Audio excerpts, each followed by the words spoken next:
Dito nga po kami nagpalipas ng gabi sa isang sikat na coffee shop daang Katutubo. Hinintay ko nga yung pagsikat ng araw. Ang ganda talaga dito pag ganitong umaga, kitang-kita yung sikat ng araw. Kaya pag sikat ng araw, agad na kaming gumayak para makarating kami sa isang pupuntahan namin. Medyo malayo-layo pa dito sa lugar na to. Kaya bumiyahe na kami papuntang Aguilar, Pangasinan. Yung kung saan nandyan yung mga kabundukan na nakahilira at halos dikit-dikit nga. Halos wala ka nang makita dito kundi puro bundok. Wala ring dagat. Kabundukan na dikit-dikit talaga. Maganda ang simoy ng hangin, masarap. Saka ang problema dito pag nasiraan ka ng gabi talagang wala kang makikitang bahay. Ilan lang ang makikita mo. Halos puro gubat. Ayan, nakikita natin yung daan, talagang walang kabahayan dito. Kaya kailangan magbiyahe ka talaga dito yung araw para kung ano man ang mangyari, may makakita sa iyo. Pero siguro pag gabi nakakatakot na dito. Tingnan niyo naman yung daan, halos wala naman talagang bahay. Kaya dito pa lang sa daan namamangha na ako sa mga nakikita kong tanawin. Kaya ito nga, nakarating na kami sa una naming pupuntahan. Akyatan daw ito, kaya umpisa na natin maglakad. Susubukan namin umakyat. Ito na, umpisa na natin yung akyatan. Talagang matarik. Kaya kung may na yung tuhod mo dyan, talagang medyo mataas to. Kaya lang, talagang tiyaga dahil nandito na tayo. Ito nga mga kasama ko, parang simple lang naglalakad. Parang sanay na sila. Oh. Medyo hinihingal-hingal na nga ang abang lingkod nyo. Oh.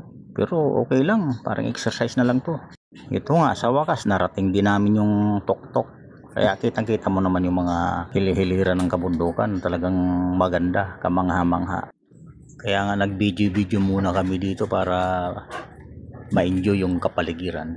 Tsaka sarap ng hangin talaga dito. Walang pollution. Ayan, yung mga solar panel na sa ibabaw ng bundok. Ngayon lang ako nakakita. Dati sa bubong lang nakikita. Kitang-kita dito yung mga sigsag na kalsada sa baba. Sarap talaga pagmasda ng kapaligiran. Gawa ng kalikasan. Talagang maganda. Kamangha-manghang gawa ng kalikasan.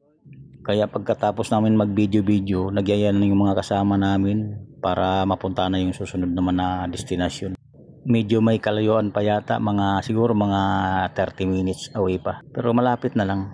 Habang tinatahak namin itong daan sa susunod na destinasyon, pinagmamasdan ko yung mga kabundukan. Talagang ganda, tahimik na tahimik. Wala kang makikitang mga taong naglalakad. Tulay nga pala ang pinakadulo nito. Ay ginagawa pang kalsada dun sa dulo. Halos sinuumpisahan pa lang. Kaya bumaba na kami dyan sa ilalim ng tulay na yan. Ito nga pala yung ilalim ng tulay.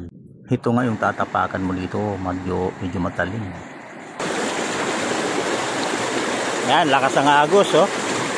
Running water, sarap maligo. Sarap ang tubig nila.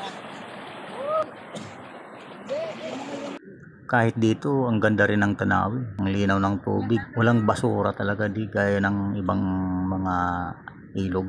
Ito masyadong malinaw. Kaya hanggang dito na lang muna ang video ko. Thank you for watching.